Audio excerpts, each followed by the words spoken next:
مهمو خبرونو سرټکی. د افغانستان وضعیت باندې د امریکایي چارواکو څرګندونې. د امریکا د مرکزي قومندانۍ قومندان جنرال مکنزي وایي داعش ډله په افغانستان کې د نویو جنګیالیو په جلب او جذب بوخته ده. د افغان ماشومانو وضعیت. یونیسف لا هم افغانستان د ماشومانو لپاره ناوړه ځای دی. د افغانستان نوي حکومت لپاره جدي ننګونه. پاکستاني چارواکي که د ګاونډیو هیوادونو ترمنځ توافق رامنځته شي نو نوی حکومت به په رسمیت وپیژندل شي. افغانستان خاوره اوس تر بل هر وخت ښه په امن ده. هیڅوک نشي کولی چې د افغانستان خاوره د چا په ضد باندې استعمال کړي. بهترین امنیت ده.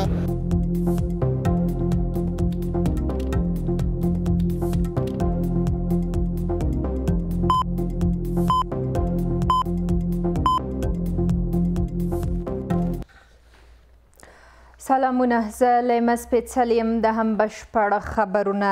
د امریکا د مرکزي قومندانۍ قومندان جنرال کنت فرانک مکنزي وایي داعش ډله په افغانستان کې د نویو جنګیالیو په جلب او جذب بوخته ده. مکنزي د امریکا د دفاع په وزارت کې د ویډیو کنفرانس له لارې خبریالانو ته وویل چې پر افغانستان د اسلامي امارت له واکمن کېدو او د بګرام او پلچرخي زندانونو له ماتېدو وروسته د داعش جنګیالیو خوشي کول داعش ډلې ته لا قوت او ځواک ورکړی دی. مکنزي وایي لا هم څو زره داعش جنګیالي په افغانستان کې حضور لري او هڅه کوي چې پر متحده ایالاتو برید وکړي. ښاغلی مکنزي وایي چې د پسرلي له پیل کېدو سره ښایي داعش ډله په افغانستان کې خپلو بریدونو ته زور ورکړي، خو په وینا یې اسلامي امارت هڅه کوي چې د داعش ډلې عملیات محدود کړي. مکنزي په افغانستان کې د القاعده ډلې د حضور په اړه اندېښنه وښوده او ویل چې کېدای شي د جنګیالیو شمېر څو سوو تنو ته ورسیږي. اسلامي امارت هر کله ټینګار کړی دی چې داعش په افغانستان کې ځای نه لري او په وړاندې جدي مبارزه کیږي. د ماشومانو د ملاتړ لپاره د ملګرو ملتونو د مرستندویو صندوق یا یونیسف افغانستان د ټولنیز او اقتصادي وضعیت له اړخه د ماشومانو لپاره ناوړه ځای بولي.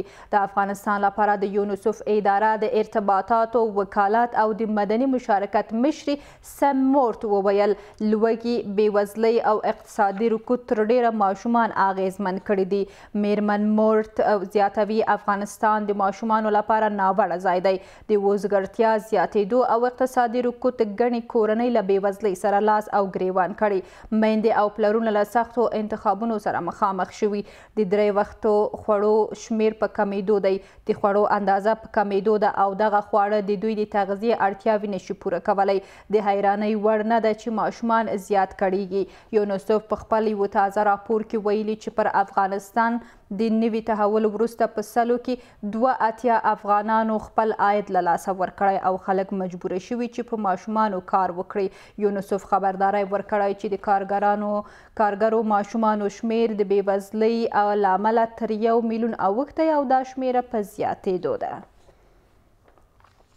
د بشري حقونو د څار اداره وایي په تیرو 2 میاشتو کې په افغانستان کې لږ تر لږه 14,000 ماشومان د خوارځواکۍ او لوږې له امله مړه شوي دي. په ورته وخت کې ملګرو ملتونو په افغانستان کې د خوراکي توکو پر کموالي او د خوارځواکۍ پر کړکېچ اندېښنه ښودلې ده. د هغو کسانو شمیر چې له سختې لوږې سره مخ دي د 2021 کال په جولای کې له 14 میلیونو څخه 23 میلیونو ته لوړ شوي دي. د عامې روغتیا وزارت چارواکي هم وایي چې په هیواد کې د شري او پولیو واکسین پیل کړی او پلان لري چې په هیواد کې د خوارځواکي ماشومانو درملنه وکړي. په افغانستان کې د ماشومانو د مړینې په اړه د بشري حقونو د څار سازمان یو تازه راپور د پام وړ شمیرې ښیي چې د روان کال له پیل راهیسې په افغانستان کې لږ تر لږه 14,000 ماشومان د خوارځواکۍ او لوږې له امله مړه شوي دي. دا احصایه په اوسط ډول هره ورځ 170 څخه زیاتو ماشومانو مړینه ښیي. دغه سازمان یو چارواکي په یو لړ ټویټونو کې ویلي افغانستان له دې بحرانونو څخه د وتلو لپاره یو اغیزمن مرکزی بانک ته اړتیا لري. د روان کال له پیل راهیسې په افغانستان کې د خوارځواکۍ او لوږې پورې اړوندو ناروغیو له امله شاوخوا 14,000 ماشومانو خپل ژوند له لاسه ورکړی دی چې په اوسط ډول هره ورځ له 180 څخه زیات ماشومان په دې ناروغۍ اخته کیږي. دغه هیواد یو اغیزمن مرکزی بانک ته اړتیا لري. مرستې کافي نه دي. خو د ماشومانو د روغتون ځینې چارواکي دا راپورونه بې بنسټه بولي. دغه خبره کاملا د بنیاد ده او زموږ په شفاخانه کې تقریبا په دغه تیره یو میاشت کې تقریبا یو نفر د سوی تغذیه څخه فوتي موږ لرو کنه چې زموږ سره بستر دی یو نفر ټوله میاشت کې یو نفر موږ بستر کې فوت لرو او دغه خبره چې دومره زیات ارقام د وفات دي دغه موږ کاملا ردوو او دغه زموږ سره کوم سند نشته دی. په ورته وخت کې ملګرو ملتونو په افغانستان کې د خوړو د خوندیتوب او د خوارځواکۍ پر کړکېچ اندېښنه ښودلې او ویلي دي چې د 2021م کال په جولای کې د لوږې له امله د مړو شویو کسانو شمیر له 14 میلیونو څخه 23 میلیونو ته لوړ شوی دی. تر دې وړاندې هم دغه ادارې په افغانستان کې د بشري ناورین د مخنیوي لپاره د نږدې 5 میلیارډ ډالرو مرستې غوښتنه کړې وه چې دا غوښتنه لا هم نه ده څرګنده. از شروع سال 2022 تا فعلا به تعداد 59883 طفل مصاب به سوء تغذیه شدید به ثبت رسیدن در تمام مراکز صحی ما و 137097 طفل مصاب به سوء تغذیه متوسط بودند و از شروع سال تا به حال در حدود 323 واقع فوتی هم داشتیم. په هیواد کې بیوزلي، جدي اقتصادي ننګونې او کړکېچ د زرګونو ماشومانو د خوارځواکۍ اصلي لامل بلل کیږي چې په دې وروستیو کې یونیسف یا د ملګرو ملتونو د ماشومانو وجهي صندوق په یو تازه راپور کې ویلي چې په افغانستان کې د خوارځواکۍ کچه دومره لوړه شوې ده چې 1 میلیون ماشومان په دې ناروغۍ که په دې اړه جدي پاملرنه ونه شي دوی به خپل ژوند له لاسه ورکړي. پاکستان ویلي که د ګاونډیو هیوادونو ترمنځ توافق رامنځته شي نو افغان حکومت به په رسمیت وپیژندل شي. منیر اکرم وایي له سیمه اجماع پرته د نوي حکومت په رسمیت پیژندلو کې به د افغانستان او پاکستان په ګټه نه وي. بلخوا د افغانستان لپاره د روسیې د ولسمشر ځانګړی استازی وایي تر هغه چې د افغانستان نوي واکمنان د نړیوالو غوښتنو ته مثبت ونه وایي نړیواله ټولنه به نوی افغان حکومت ته مشروعیت ورنه کړي. د نوي حکومت رسمیت پیژندلو مسله د پنجشنبې په ورځ هغه مهال راپورته شوه چې د ملګرو ملتونو امنیت شورا د رسمي ډیپلوماټیک مشروعیت له ورکولو پرته د افغانستان له نویو واکمنانو سره د رسمي اړیکو جوړولو رایه ورکړه. د شورا له 15 غړو څخه 14 یې د دغه پریکړه لیک په حق کې رایه ورکړه او روسیې برخه نه به اخیستي. چین او پاکستان د نوي افغان حکومت په اړه د نړیوال نرم دریځ ملاتړ کړی او په افغانستان کې د بشري وضعیت په اړه د لا زیات انعطاف پر اړتیا ټینګار کړی دی. موږ به دا کار هغه وخت ترسره کړو چې په افغانستان کې د بشري وضعیت د انعطاف اړتیا ته په پام سره په ځانګړې توګه د سیمې د هیوادونو ترمنځ توافق موجود وي. خو داسې ښکاري چې په سیمه کې د ګاونډیانو او هیوادونو ترمنځ همغږي او اتفاق نشته. د افغانستان لپاره د روسیې د ولسمشر ځانګړی استازی وایي تر هغه چې د افغانستان نوي واکمنان د نړیوالو غوښتنو ته مثبت ځوابونه وایي نړیواله ټولنه به نوی افغان حکومت مشروعیت باندې ونه پیژني. اسلامي امارات وایي د نړیوال مشروعیت ترلاسه کولو شرط امنیت، جغرافیه او د خلکو ملاتړ دی. نوي حکومت دا 3 واړه شرطونه پوره کړي او د یو ټول شموله حکومت په جوړولو کار کوي. افغانستان خاوره اوس تر بل هر وخت ښه په امن ده. هیڅوک نشي کولی چې د افغانستان خاوره د چا په ضد باندې استعمال کړي. بهترین امنیت ته او ولس راضي ده نو لهذا باید د افغانستان اوسنی حکومت په رسمیت وپیژندل شي. خو ولې نوي حکومت د ټولو شرطونو په برابرولو سره هم نړیوال مشروعیت نه دی ترلاسه کړی؟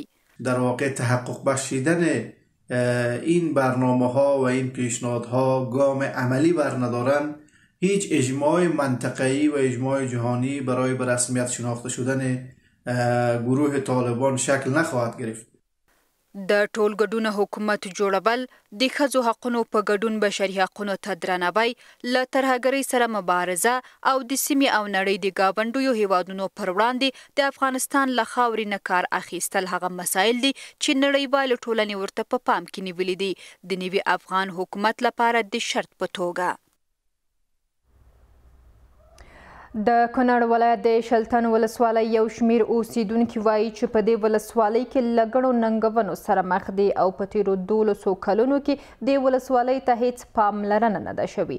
د دې ولسوالۍ یو شمیر اوسیدونکي د پوهنې، روغتیا، کرنې او مالدارۍ په برخو کې د اسلامي امارت د پاملرنې غوښتونکي دي. دوی وایي د ولسوالۍ اوسیدونکي معیاري ښوونځي، روغتیایي کلینیک او سړک ته اړتیا لري. د دې ولایت چارواکي هم وایي چې د دغه ولایت ستونزې د اسلامي امارت له مشرتابه سره شریکې کړي او هڅه کوي چې دغه ننګونې حل کړي. د کونړ ولایت د شلتن ولسوالۍ یو شمیر اوسیدونکي وایي چې د دې ولسوالۍ اوسیدونکي په دې ولسوالۍ کې له ګڼو ننګونو سره مخ دي. دی وایي په تیرو 12 کلونو کې د ولسوالۍ ته هیڅ پاملرنه نه ده شوې. د شلتن ولسوالۍ ته دقیق پاملرنه نه ده شوې. هغه په دې خاطر نه ده شوې چې دا ولس یې ضعیفه دی، دا داسې مشران نه لري چې کابل ته لاړ شي، د هغې په خاطر باندې دا پس پاتې شوې ده. څوک دا ګواه نشي کولی چې د شلتن په ولسوالۍ کې په تیر نظام کې یوه بورۍ سمټ استعمال شوي، دا ساحه تاسیسي نه چې کار ورته نه دی شوی. د یادې ولسوالۍ یو شمیر اوسیدونکي وایي چې دوی یو ښوونځي او روغتیایي کلینیک ته سخته اړتیا لري او په ولسوالۍ کې هم نشته. موږ د شلتن په ولسوالۍ کې ډېر مشکلات زموږ د مکاتبو تعمیرونو او د کلینیک تعمیرونه موږ نه لرو. یو په ټول کونړ کې دغه شته دی، په ټولو ولسوالیو کې د کلینیکونو کې امبولانس شته، موږ امبولانس هم نه لرو. نو معلومیږي داسې چې موږ ډېر شاته پاتې خلک یو. د امارت اسلامي نه غواړو چې موږ ته به دغه 2 برخو کې 3 برخو کې د ولسوالۍ تعمیر، د مکاتبو تعمیرونه او د امبولانس او د صحت برخه کې موږ سره ډېر همکاري وکړي. د دې ولسوالۍ یو شمیر اوسیدونکي زیاتوي چې په دې ولسوالۍ کې څاروي ډېر کم دي او له منځه ځي. دوی هم د دې ولسوالۍ د اوبو کنټرول غواړي. د مالدارۍ د نشتون سره ډېر سخت مخامخ یو. دا چې په سرحد باندې د پاکستان د آرمي پوستې پرتې دي، هلته زموږ د خوا نه ډېر ښایسته څړ ځایونه او دا چې زموږ خلک د مالدارۍ اقتصاد په مالدارۍ باندې ولاړ دی، مالداري هم د 0 سره مساوي شوې ده. نو مالداري هلته څړځایونه هغو خلکو نیولي دي، څوک نشي کولی چې هلته بزې وپیي، غوا وپیي، نو مالداري هم د 0 سره برابر ده. په همدې حال کې ولایتي چارواکي وایي د ولسوالۍ ستونزې د اسلامي امارت له مشرتابه سره شریکې کړي دي. موږ ټیم په وخت باندې هغه ټول مشکلات هماهنګ کړي دي او هغې سره هم شریک کړي دي. انشاءالله دا ټول مشکلات ورځ په ورځ باندې ختمېدو والا دي او کومه داسې غټه ستونزه الحمدلله نه لرو. د دې ولسوالۍ اوسیدونکي په دې ولسوالۍ کې د پرمختیایي پروژو غوښتنه کوي. دوی وایي چې د دولت له لوري د پرمختیایي پروژو په پلي کېدو سره به د دې ولسوالۍ اوسیدونکو ته د کار زمینه برابره شي. د کابل د ځمکې لاندې د بیا رغونې پروژه چې شاوخوا 5 میلیونه افغانۍ لګښت لري رسما د کابل ښاروالۍ لخوا بشپړ او ګټه اخیستنې ته وسپارل شوه. کابل ښاروالۍ د کابل ښار د ښکلا لپاره د 1400 لومړي لمریز کال د نویو پلانونو اعلانولو ته هم دوام ورکوي. د بیا رغونې وروسته د کابل د زیرزمینۍ بیا پرانیستل. دلته د پلازمینې په زړه کې دغه مارکیټ هټۍ له بیا رغونې وروسته نن بیرته فعال شوې او ټاکل شوي دغه مارکیټ هټیوالو ته ورکړل شي. په همدې مارکیټ کې 19 دوکانونه موجود دي او د خلکو د تګ راتګ لار هم په همدې زیرزمینۍ کې ده. د کابل ښاروال هم ټینګار کوي چې د دې زیرزمینۍ بیا پرانیستل کېدل به د ښار په ګڼه ګوڼه مستقیم اغیز ولري. ګډوګوړي چې مثلا دلته ګډوګوړه وو، د دې ګډوګوړي د کمولو دپاره ډېر مؤثر انشاءالله تمامیږي. په همدې حال کې د کابل ښاروالي د ښار په ښکلا ټینګار کوي او د نویو پروګرامونو خبر ورکوي. اراده لرو چې خپل ښاریانو ته خپل تر حد اندازه پورې انشاءالله موږ کوشش کوو چې خپل ښار هم زیبا کړو، خپل نظم هم برابر کړو خپل سړکونه او پیاده روونه او پلونه هم انشاءالله جوړوو. د کابل ښاروالۍ د مسئولینو په وینا د دې بازار د جوړولو کار 5 میلیون افغانۍ لګښت درلود. یک مشکل آب گرفتگی داشت که چون این از زمانهای قبل ساخته شده دوران جنگ‌ها صدمه دیده درزای بوده که از او جواب می آمد و همیشه اینجا آب دن می شد. به خاطر از او که چون ما را با همکارای تکنیکی به شکل اساسی مشکلش حل ساختیم. بل پلو کابل ښاروالۍ نن د ساتنې او پالنې ریاست پانګړ کې د یو جومات د بنسټ ډبره کېښوده چې د کابل ښاروالۍ له بودیجې څخه په 250 متره مربع مساحت سره جوړیږي. د کندوز سلګونو اوسیدونکو ته د ولایت په مرکز او ولسوالیو کې د کار زمینه برابره شوې ده. د کندوز ځایي چارواکي وایي چې دغه ولایت سلګونو اوسیدونکو ته د غنمو په بدل کې د کار زمینه برابره شوې او هر کارګر ته یې د خپل کار په بدل کې د ورځې 10 کیلو غنم ورکړي دي. د کندوز سلګونو اوسیدونکو ته د کار زمینه برابرېدل. د کندوز سیمهیز چارواکي وایي د خوراکي توکو د ممکنه ناورین د مخنیوي په موخه د پروګرام پرانیستل کېدو له امله د دې ولایت سلګونه وګړو ته د کار زمینه برابره شوې. په ورځني ډول هر وګړي ته د کار په بدل کې 10 کیلو غنم ورکول کیږي. د کار پیل یې د اوبو همدې ویالو پر پاکولو وکړ، هغه کار چې له دې وړاندې بزګرانو په خپله خوښه وړیا ترسره کاوه. نو دا 1400 ټنه غنم دي، موږ په زرهاوو خلکو ته په دې کې زمینه د کار برابره کړې. د امارت الحمدلله له خپل ولس سره مینه او الفت او محبت زیات ده، نو چونکې دلته مستحق په دې کې معلومیږي چې څوک کار کوي نو هغه خامخا مستحق وي. نو دغه فی نفر ته موږ 10 کیلو غنم ورکوو. د چارواکو په وینا په دغه پروګرام کې هغه کسان په کار ګمارل شوي چې د بېوزلۍ او لوږې له خطر سره مخ وو او د بندونو پر پاکولو سربیره د سړکونو په جوړولو او د سیمو په پاکولو کې هم ترې کار اخیستل کیږي. فعلا خو اوس د مرکز په شمول په 9 ولسوالیو کې فعلا کار جریان لري چې تقریبا په زرګونو خلکو ته د کار زمینه برابره شوې ده چې فعلا د کانالونو پاککاري روانه ده. اولویت هم دې ته ورکړه ځکه چې وخت ډېر کم او اوبه رازیاتېږي.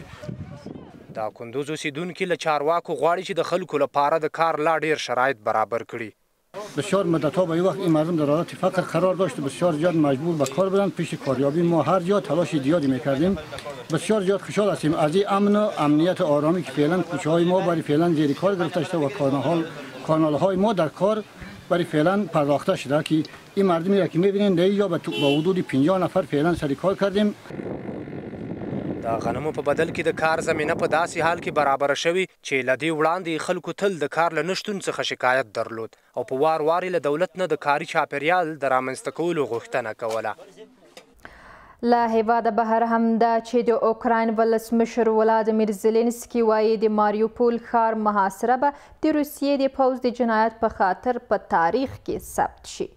د اوکراین ولسمشر له سویس څخه وغوښتل چې د روسیې د ولسمشر ولادیمیر پوتین د پلوي شتمنو پر ضد لا ډیر اقدامات وکړي ځکه چې د ده په وینا دا کسان په خپلو پیسو د مسکو د یرغل ملاتړ کوي او د بریټانیا صدراعظم خبرداری ورکړ چې لویدیځ باید د روسیې له ولسمشر ولادیمیر پوتین سره پر اوکراین د هغه تر بې دلیله جګړې وروسته خپلې اړیکې عادي حالت ته راوګرځوي.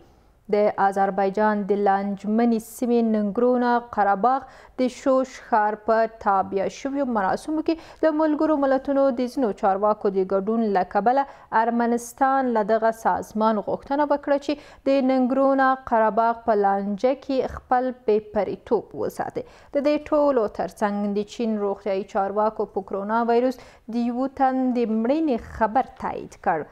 نور جزئیات هم په دې انځوریزه کڅوړه کې. د اوکراین ولسمشر ولادیمیر زلنسکي وایي د ماریوپول ښار محاصره به د روسیې د پوځ د جنایت په خاطر په تاریخ کې ثبت شي. د اسوسییټډ پریس خبري اژانس د راپور له مخې زلنسکي نن د اوکراین ملت ته په یو ویډیوي وینا کې وویل هغه کار چې له یو سوله ییز ښار سره غاصبانو وکړ ترور دی او په پیړیو به له ذهنونو ونوځي. د اوکراین ولسمشر له سویس څخه وغوښتل چې د روسیې د ولسمشر ولادیمیر پوتین د پلوي شتمنو پر ضد لا ډیر اقدامات وکړي ځکه چې د ده په وینا دا کسان په خپلو پیسو د مسکو د یرغل ملاتړ کوي. د رویټرز خبري اژانس د راپور له مخې ولادیمیر زلنسکي د سویس د برن ښار د جګړې پر ضد مظاهرچیانو ته وویل د سویسیانو په بانکونو کې هغو کسانو پیسې ایښي چې د اوکراین پر ضد یې جګړه پیل کړې ده. د برېټانیا صدراعظم خبرداری ورکړ چې لویدیځ به د روسیې له ولسمشر ولادیمیر پوتین سره پر اوکراین د هغه تر بې دلیله جګړې وروسته خپلې اړیکې عادي حالت ته راونه ګرځوي. بوریس جانسن د محافظه کار ګوند کنفرانس ته په خبرو کې وویل هغسې چې مو په 2014 میلادي کال کې له پوتین سره خپلې اړیکې بیرته عادي حالت ته راګرځولې وي بیا به هغه تېروتنه ونه کړو. دا هغه لار ده چې په مرسته یې باید پوتین ناکام شي. د آذربایجان د لانجمنې سیمې نګورنو قرهباغ د شوشکار په تابع شویو مراسمو کې د ملګرو ملتونو د ځینو چارواکو د ګډون له کبله ارمنستان له دغه سازمان غوښتنه وکړه چې د نګورنو قرهباغ په لانجه کې خپل بېپریتوب وساتي. ارمنستان کې د ملګرو ملتونو یوې همغږي کوونکي لیلا پیټرز یحیی د ارمنستان د بهرنیو چارو وزارت لخوا احضار ورته وویل شول چې د ارمنستان حکومت د آذربایجان په شوشکار کې د روانې اونۍ په یو لړ مراسمو کې د ملګرو ملتونو دخالت غندي. په همدې حال کې د فرانسې د بهرنیو چارو وزارت ویلي پر سوله د سلا کېدو لپاره د باکو او یریوان ترمنځ د خبرو ملاتړ کوي. ارمنستان او آذربایجان په وروستیو میاشتو کې د خپلو پولو په اوږدو کې خونړۍ جګړې کړي چې دواړو لورو ته یې مرګ ژوبله اړولې ده. د چین روغتیایي چارواکو په کورونا وایرس د یو تن د مړینې خبر تایید کړ. دا د 2021 میلادي کال له جنورۍ راهیسې په چین کې په کورونا وایرس لومړنۍ مړینه ده. له دې سره په چین کې په کورونا وایرس د مړینو رسمي شمېر 4638 ته ورسېد خو ګمان کېږي واقعي شمېر به خورا زیات وي. چین په تیرو 2 کلونو کې د کورونا وایرس د بدلو شویو بڼو ډیلټا او اومیکرون په وړاندې په مبارزه بوخت دی.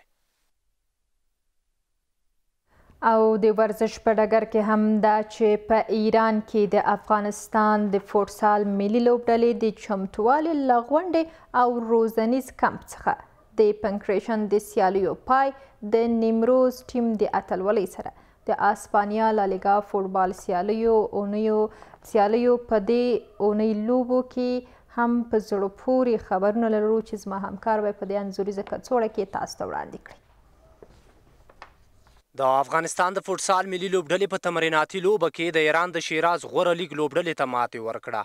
ملي لوبډلې په دې لوبه کې د رضا کریمي، مهدي نوروزي او فرزاد محمودي په گلونو سره د 3-2 گلونو په وهلو سره یادې لوبډلې ته ماتې ورکړه.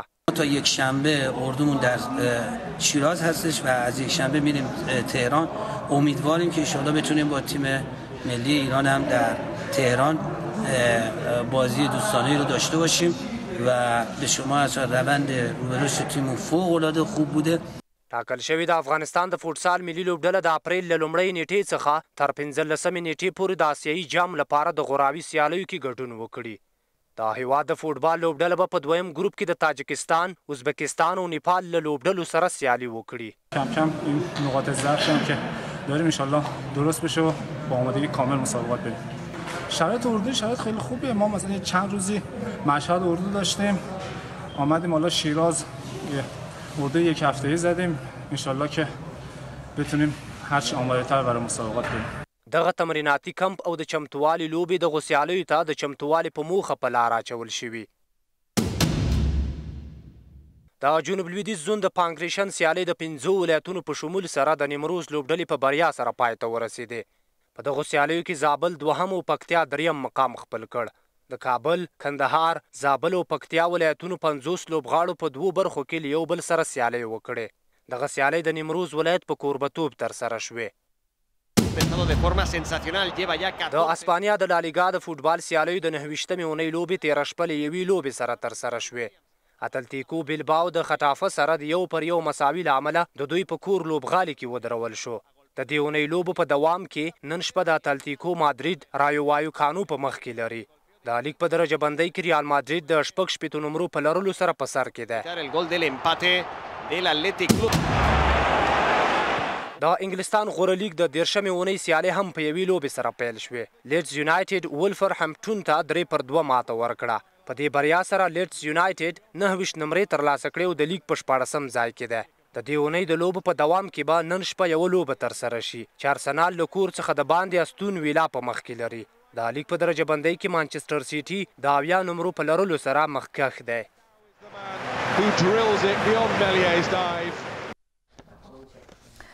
قدرمن لیدونکو د نن پښتو خبري ټولګه هم دلته پای ته رسیږي. له ملتیا مو نړۍ مننه. الله مو مل.